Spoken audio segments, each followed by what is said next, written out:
that I'll be able to hear you even better with Sure. the headphones, so it looks kind of weird. But we're going to go ahead and start, and I'm going to ask some easy questions. No problem. Okay. Could you please tell me your name and where and when you were born? My name is Ron Langel, and I was born at Templeton, Iowa, farm boy, March 29th on 1949. Okay. And did you grow up then in Templeton? Grew up on a farm just south of Templeton, and born and raised there, I guess, and loved it there. Okay. What was it like growing up in small town Iowa? Small town Iowa, I guess if you're always there, you don't know anything different. It was a big deal to get to Des Moines because that was just such a huge city. But in the small town, everybody knew everybody, and sometimes that was good, sometimes that wasn't so good. But we had a close relationship with our neighbors, and we always knew that we had each other's backs covered that way. So that was kind of comforting always. When you were growing up, was the military prevalent in your family?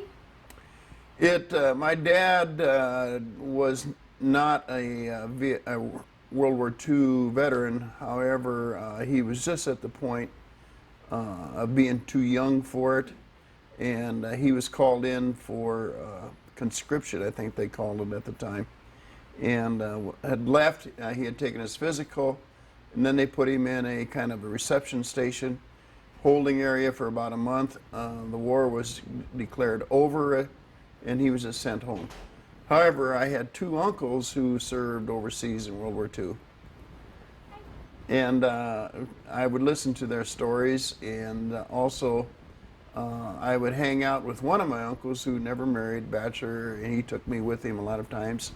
He would visit with his World War II friends, and I just grew up in awe of those guys.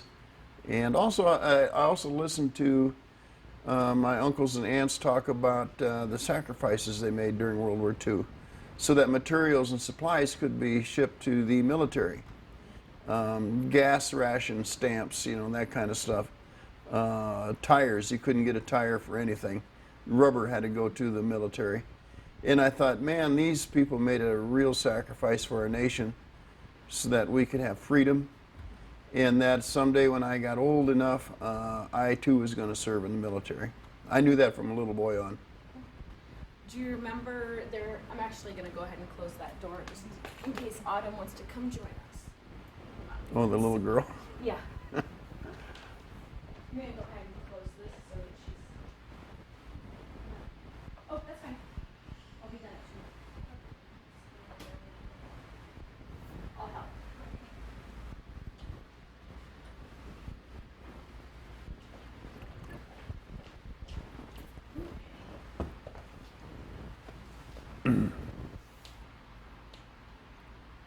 Okay.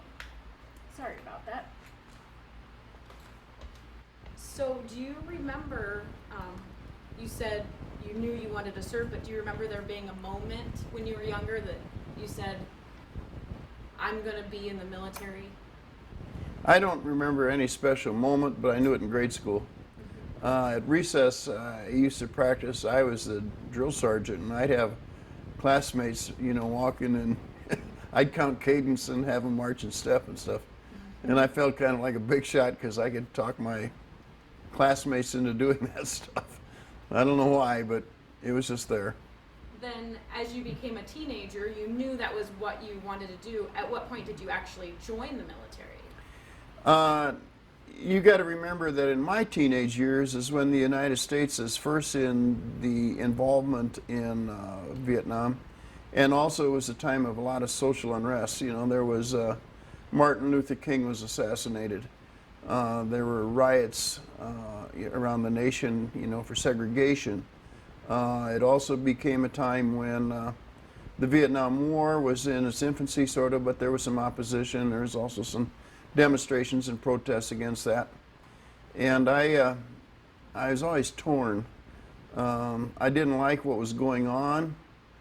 But however, I started to become just a little bit disillusioned with the military at the time too, because I wasn't so sure, about this Vietnam thing, if it was right to be there. However, I spent 2 years in college. I didn't quite know really what I wanted to do at that point in time. But I figured finally then that I would just let my college deferment fall away and allow the draft to take me. I would just put in a 2-year service then instead of 4, probably, and see where those 2 years went, and that way I could do my obligation without committing a long period of time. Okay. So then when did you receive your draft notice?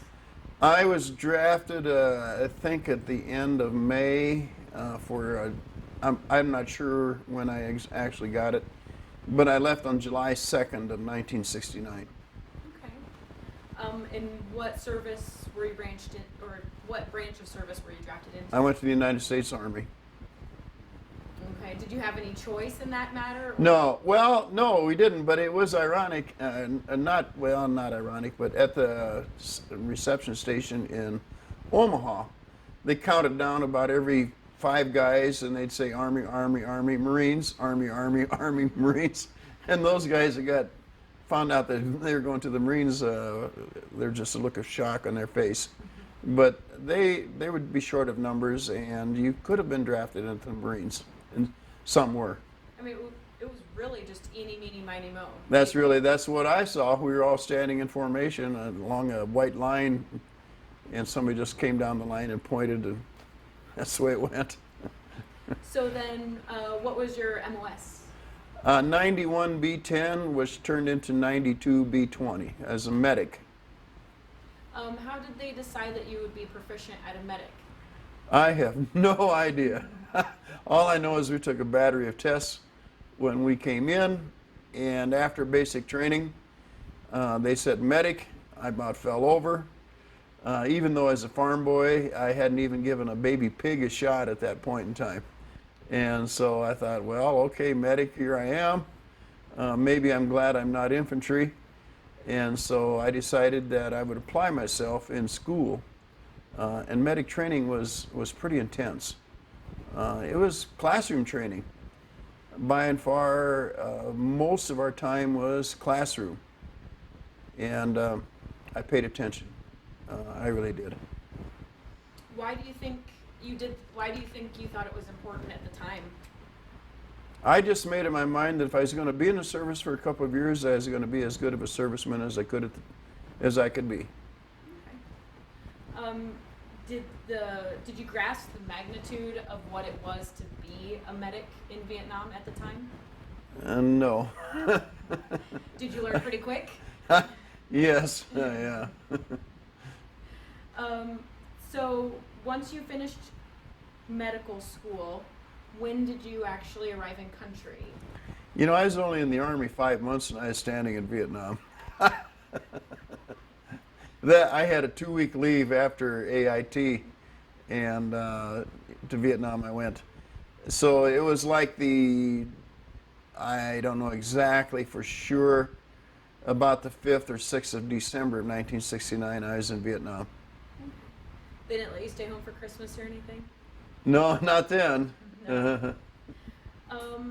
What was your unit of assignment in country? Actually, I had it really pretty easy, and I can't complain, and I have no horror stories and no terrible issues, My first 3 months I was there, I was assigned to a very special unit called MedCap, Medical Civil Action Program.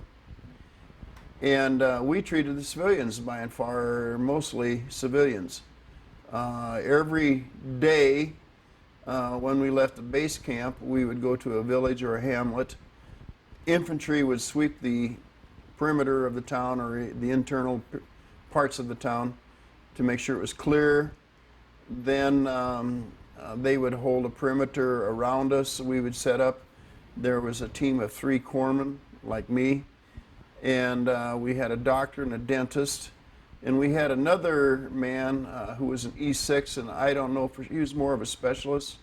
I would call him more like a registered nurse, where we would have been like just a LPN in some respects. But we had an interpreter, and people would come up to us with their problems, their issues, and we would help them the best we could. Some people who were very, very ill, we would take back to our hospital on base and to treat them. Where was the hospital located? I was in 25th Infantry Division, medical unit battalion of Cu Chi, 3 Corps, near Saigon. What did, I don't know if you have it in your book, what did your patch look like? Do you remember?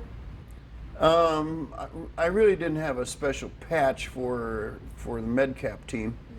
But for 3rd Corps? 25th Infantry Division has electric strawberry, we call it. It's a lightning bolt in the design of sort of a strawberry. Yep, I know which one you're talking about. So,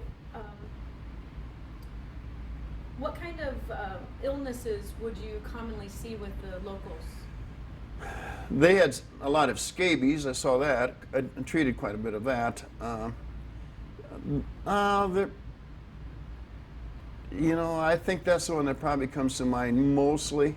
However, after 3 months, I went into the to the first sergeant, and I'm an E3 private first class, which became automatic as soon as he landed in Vietnam. And I'm telling that first sergeant that I thought that MedCap thing was a bunch of baloney, and I wanted out of it.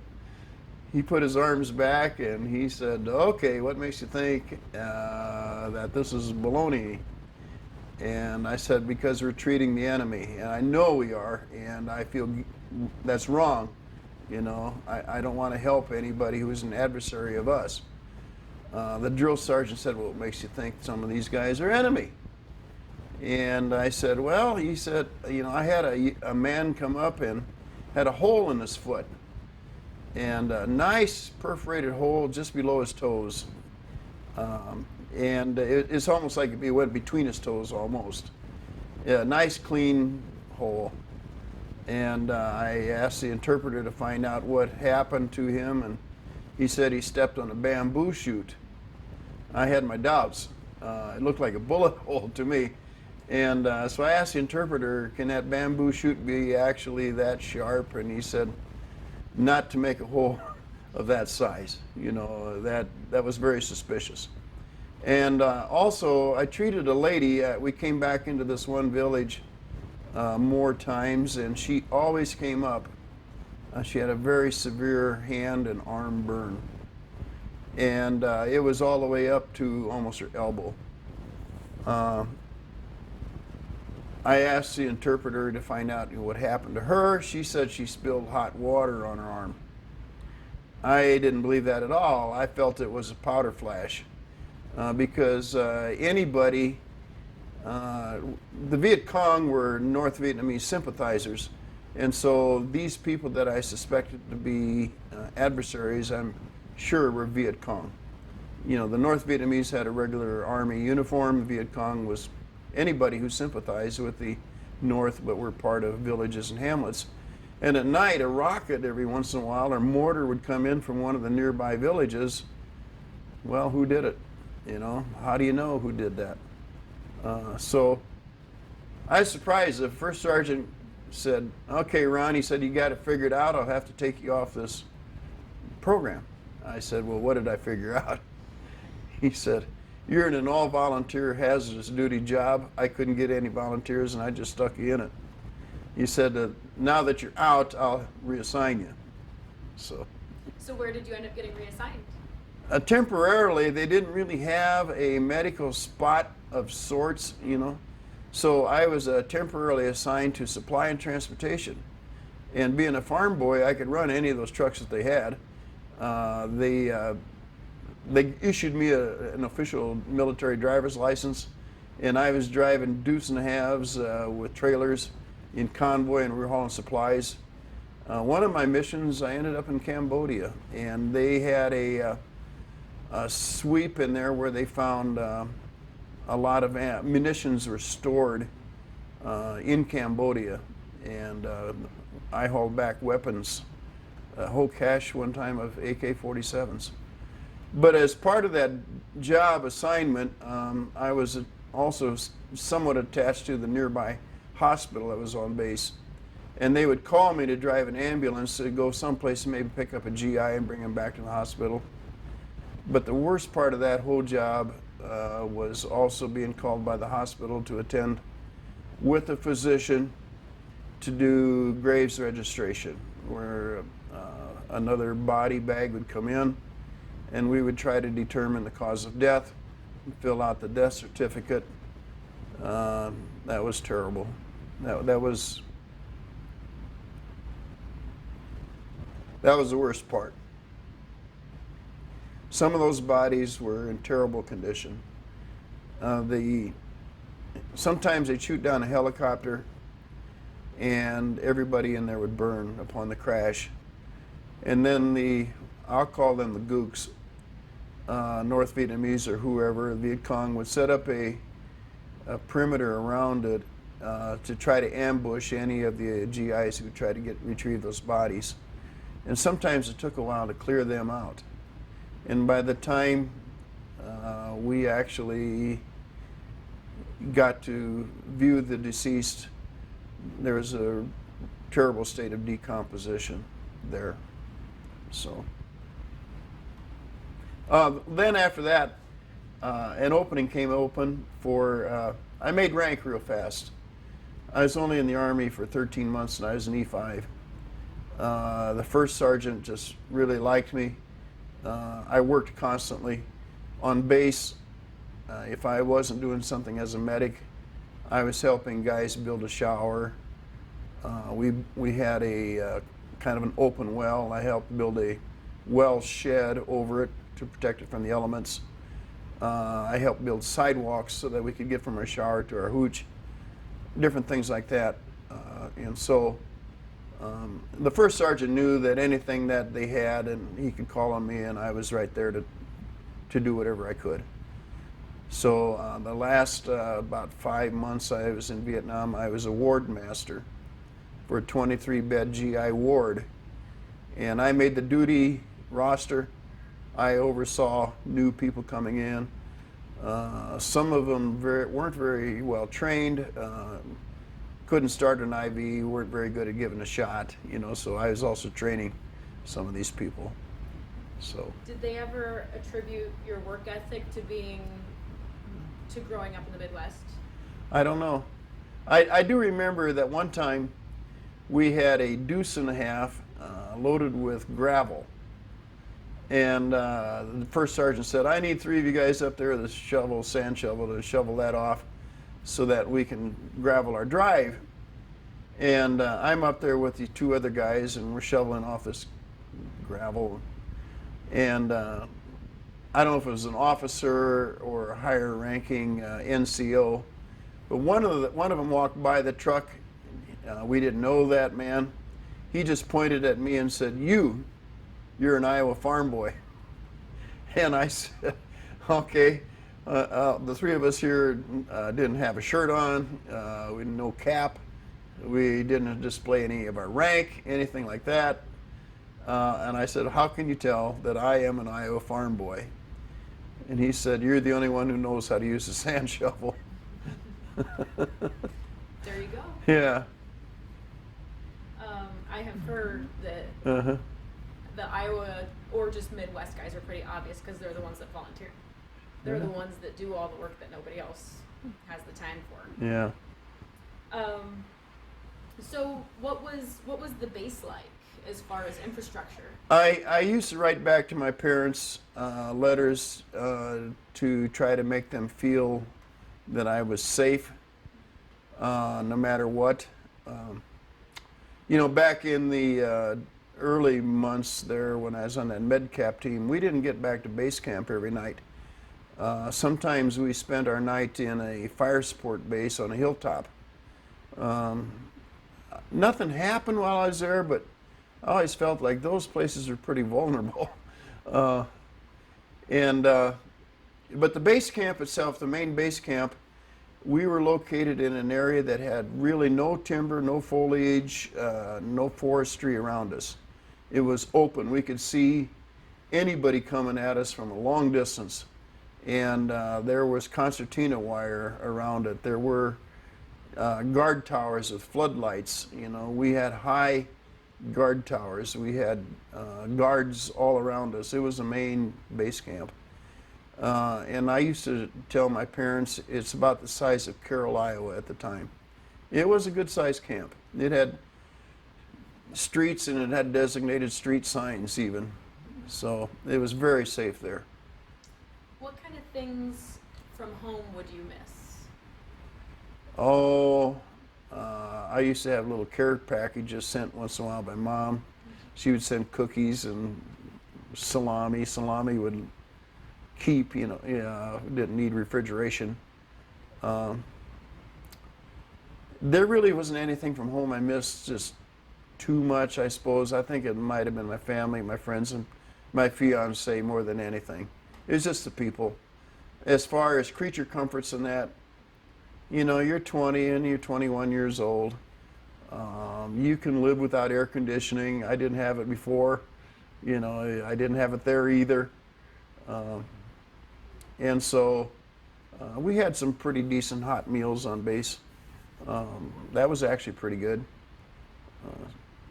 Otherwise, no, just the people, family. How about sweet corn? Never, I probably didn't even give that a thought. I don't know. So you mentioned that you had a fiance at the time. Yes, yeah, I was engaged before I left for Vietnam.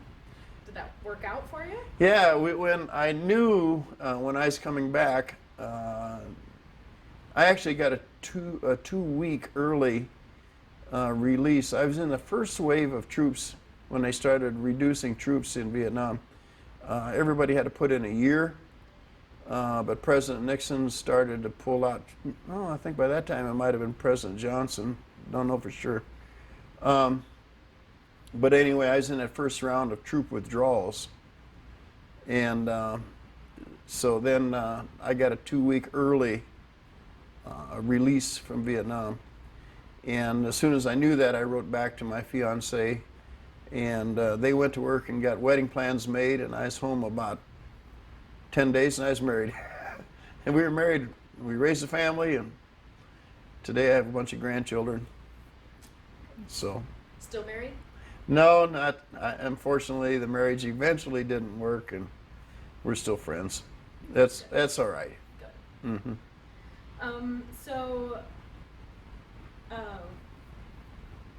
Tell me a little bit about, so how long did you end up being in country then? 11 and a half months. Okay, because of the 2 weeks. Just a early. 2-week early out, yeah. Besides getting married right when you got home, what other kinds of things do you remember looking forward to and experiencing when you got home? Well, I was assigned to Fort Riley, Kansas, and I continued my duty as a medic there. But there I was in a hospital setting at Fort Riley. And I just look forward to getting back to the Iowa farm and being a farmer, because that was in my blood, and I knew a long time before that I wanted to be a farmer, and that's what I did. I entered into being that occupation, and which I did for 34 years. Eventually I had to get a step aside. Allergies, and I think I might have gotten too many chemicals. When I work with chemicals today, I get a severe headache and I get nauseous, you know, so I had to leave the farming thing, and today I'm an insurance agent. That's okay. So do you have any other anecdotal stories from your time in Vietnam that you wanted to talk about today? I guess there are some things about Vietnam that I carry with me all the time. Number one is God bless the United States of America. After seeing that and the standard of living, the one good part of being on that MedCap team is that I saw all sorts of living conditions and different ethnic groups. The Montagnards at the Highland were very primitive. We were there, you know, we'd call on them. There were small villages and hamlets that were a little bit more structured, whatever, and had kind of a political system, I think, and elders and such. And then we were even in downtown Saigon. We called on an orphanage in downtown Saigon. And that had street lights and traffic jams, and it looked a little bit like Omaha, So I went from dirt huts, with thatched grass roofs in the highlands and the Montagnards to downtown Saigon, and such a contrast in living. So I became to, I really appreciate the United States and the luxuries, I guess, and the facilities and the things that we had versus what they had. But the other thing I took home was that the Vietnamese had a real appreciation for their family and a very profound respect for their elders. They highly looked up to their elders and would seek their advice and their wisdom. And as they aged, the younger took care of the older. And I was thinking that was just marvelous. I thought that was wonderful. And I was thinking then, when I got back in 1970 already, that our United States was missing out on something there, really. Can we take a minute to talk about Donald a little bit? Yeah, that's fine. Okay. So you told me the story when we originally met in Ankeny, but would you be willing to tell the story again about how you knew him? Donald Sparks from Glidden, Iowa, was class of 1964, Glidden High School, and I was class of 1967, Kemper High School in Carroll. A little age difference. He was in college already when I was in high school. But he went to Iowa State. He was farm operations. He was all farm boy. But we met at the Starline Ballroom, which was the place to go. It was the hangout, for all the teens in the area. They came from miles around, and it was just a great place. Bands would play, and you just have so much fun. And we just connected. Don and I connected. And I got to be friends with some of his friends. We had mutual friends that way, kind of built our own little circle. After he graduated from college, he was drafted. But I had spent a couple years in college too, but I allowed my deferment to fall. And so he, let me think how this all went down. Yeah, in December, New Year's Eve of 1968 to 1969, we had a party at my parents' house. And Don was already through boot camp and AIT and had his orders to go to Vietnam. So it ended up, this was his going away party. It was in my parents' house. And another friend of mine and ours is by the name of Jim Brinker, who now lives in Massachusetts, but was also a Glidden graduate, was also in attendance at that party. So actually, as it turned out to be, in 1969, all three of us went to Vietnam. It was December of '69 before I landed there, but I think it was June of '69 when Donald was captured. And my friend went to Vietnam, Jim Brinker, the other one, in May, I think it was, of 1969. And so Jim and I, once in a while, when we reminisce, we think about this, that the three of us were together for Don's going away party, New Year's Eve celebration. We all went to Vietnam in the same year, but only two of us got to come home.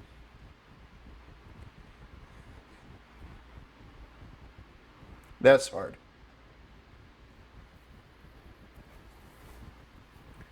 So, I don't know, what do? You just carry on.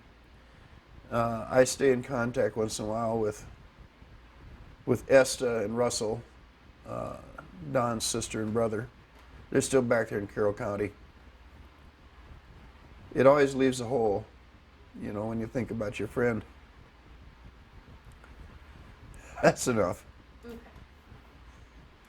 Well, I thought he deserved some Sure, talking about. sure. Okay.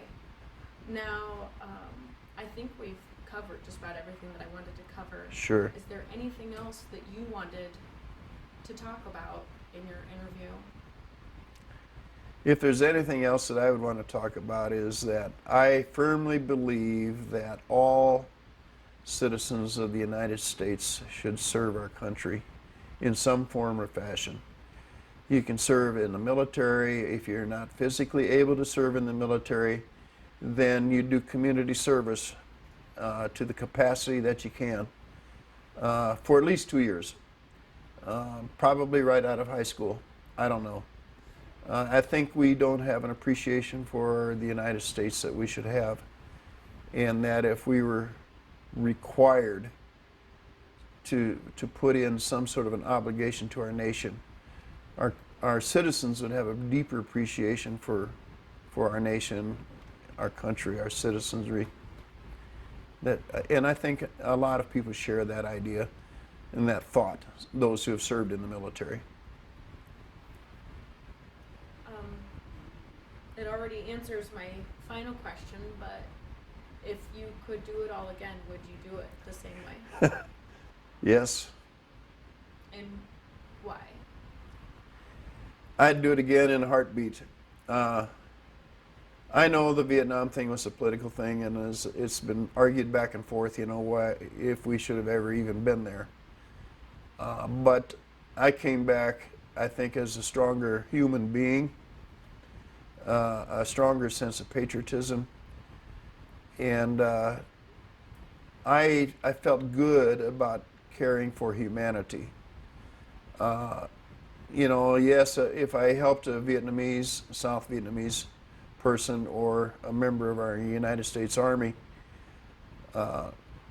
they were looking up to me. Sometimes some of those GIs in the GI ward were so very ill. You know, malaria then, I treated a lot of malaria patients. And I also treated guys who just became overheated, you know, with heat exhaustion. And there's some things we had to do to cool them down pretty fast.